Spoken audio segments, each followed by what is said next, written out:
Hello there, and welcome to the English Quarters. This is 38, and I welcome you to Testing Blues, the English Exam Helper Series. Testing Blues is yet another new series for the channel. Before I tell you more though, here are some reminders. If you find this video interesting, or if you love our content in general, please leave a like, subscribe, and hit that notification bell. We're currently diversifying our content, so stay tuned. Follow us on social media too. For Facebook, that's at The English Quarters, and for Twitter, that's at English Quarters. Okay, let me explain. Testing Blues is a series inspired by my current students. Some of them are reviewing for the various college admission tests / college entrance tests, also known as CATs and CETs respectively, here in the Philippines. This series is dedicated to them. Love you kids! Basically, Testing Blues is the series where we look at questions that may appear in a standard English exam, perhaps in school or on an admission test, and apply certain techniques and skills, which I will refer to as quote-unquote life hacks, to them to get the best possible answers. The flow of an episode is this. Number 1, I introduce the life hack to be discussed in the episode. Number 2, we examine at least 3 English exam questions, one by one of course. Number 3, I will give you time to come up with an answer, and then we try to find out the answers together. Number 4, we examine the clues hinted by the questions and the choices, and then apply the featured life hack of the episode. Number 5, we arrive at the answer together. And number 6, I give you at least 3 to 5 questions that you can answer on your own under a set timer. And yes, you may pause the video to have more thinking or answering time. I think that's that. But allow me to give a disclaimer before we proceed. Testing Blues is designed to help you make use of your knowledge on various topics in English and your intuition to get the best answers from a given set of choices. This series is not an excuse for you to disregard reviewing for your exams, whatever those exams may be. We recognize the fact that it is quite important to study and achieve a certain degree of mastery over the English basics, so please do just that. Treat this series as a supplementary study guide. Alright, we're all good. With things out of the way, let's start. In this episode, we are going to discuss the importance of looking for context clues and /or sight words in questions. As you know, context clues are hints in a sentence, question, or statement, which help us define or understand an unusual or unfamiliar word or concept, while sight words are words that appear in high frequencies, aka words that you see often and easily recognize. Recognizing their presence in questions will make it a little easier for you to come up with the best answer. Let's see them in action. Let's look at some questions. Oh, by the way, most of the questions for this series will be multiple choice questions. It was obvious that she didn't let go of the rancor in her heart because she immediately became furious when she saw her rival again. What is the meaning of the underlined word? A. Bitterness. B. Dislike. C. Hunger. Or D. Thirst. I'll give you 5 seconds to come up with an answer. Feel free to pause the video to give yourself more thinking / answering time. Timer starts now. Alright. Time's up. Let's see if we have the same answer. Obviously, the unfamiliar word is rancor. We are asked to find its meaning. In the question, we see that there are 2 characters, a girl and her rival. A context clue here is that she immediately, take note, immediately became furious when she saw her rival. So she might have negative emotions toward that person. That immediately eliminates choices C and D, because her fury is directed at a person whom she considers as her rival. I mean, you wouldn't normally direct hunger and thirst at someone, yes? Next, the sentence says that the rancor is in her heart, so this is probably a deep-seated emotion. Let's analyze. If you dislike someone, would you be furious? Yes, possibly. But you won't be furious at all times, yes? You can simply hide the fact that you dislike a person. But if you are bitter, you will definitely be furious at the person you are in odds with most of the time. So the best answer is letter A. See? Context clues are quite helpful. On to the next question. He was assailed from all sides by the media because of his controversial decision. What is the meaning of the word assailed? A. Burned. B. Criticized. C. Assassinated. Or D. Punched.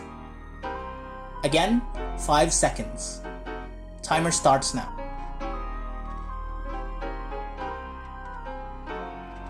Alright, let's check. At first glance, we immediately see that a person is being assailed by the media because of his controversial decision. For someone to have the media after him/her/them, that person must be famous. Probably a politician, a high-ranking officer in an organization, or a celebrity. But most likely a politician, because of the word controversial. It is important to note that the media is the one doing the assailing. Now, we need to ask ourselves these questions. Letter A. Does the media burn people? Yes and no. Yes in the figurative sense, but no in the literal sense. I think you get what I mean. Letter B. Does the media criticize people? Oh yes. Yes it does. A possible answer. Letter C. Does the media assassinate people? I mean, not normally. The media would be quite scary if it assassinated people. Letter D. Does the media punch people? Same as letter C. Not normally. With our reasoning, we have successfully eliminated choices C and D, and we are left to choose between choices A and B. Well, choice B seems to be more appropriate though. A could be correct if used in the figurative sense, but B is a better choice because we don't have to think about applicability. So yes, letter B is the best answer. Getting the hang of this? Good to hear. Let's do one last question. Number 3. Because he spoke with such great elan, he captured the hearts of the audience. All eyes were on him. What is the meaning of the encircled word? A. Power. B. Modulation. C. Control. Or D. Enthusiasm. 5 seconds. Timer starts now. Alright, number 3 is a tricky one. At first glance, all seem to be possible answers. But let's break things down. The speaker seems to have stolen the eyes and hearts of the audience because of his elan. The person must be a good speaker then. The thing here is that the audience sees something in the speaker, a general quality that they can easily see and appreciate. Now, which of the choices is/are easily seen? Letter A. Power. Voice strength is something that we all need. Easily seen. A possible answer. Letter B. Modulation. Modulation is something that we need in speaking too, but it's not something people recognize easily because it's a technical part of speaking. Letter C, control. Same with letter B. Almost no average member of the audience says that a speaker has good control. It's the same with letter B. It's a technical part of speaking. And letter D, enthusiasm.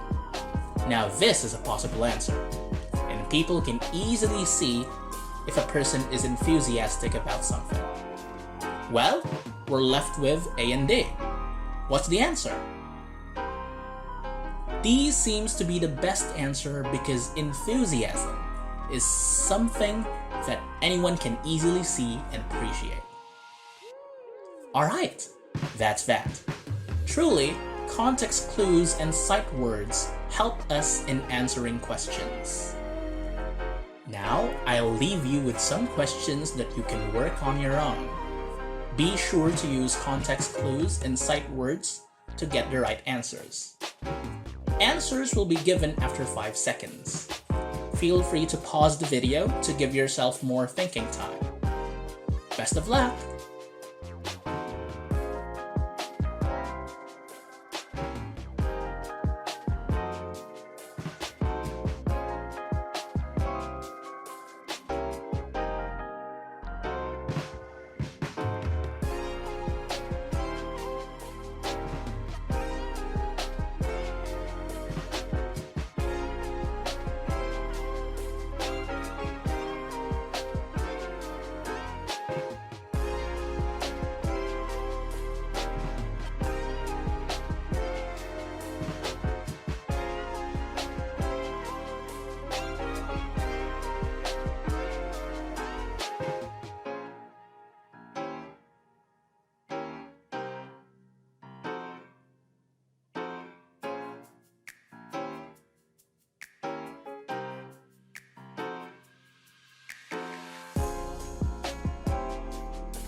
Congratulations!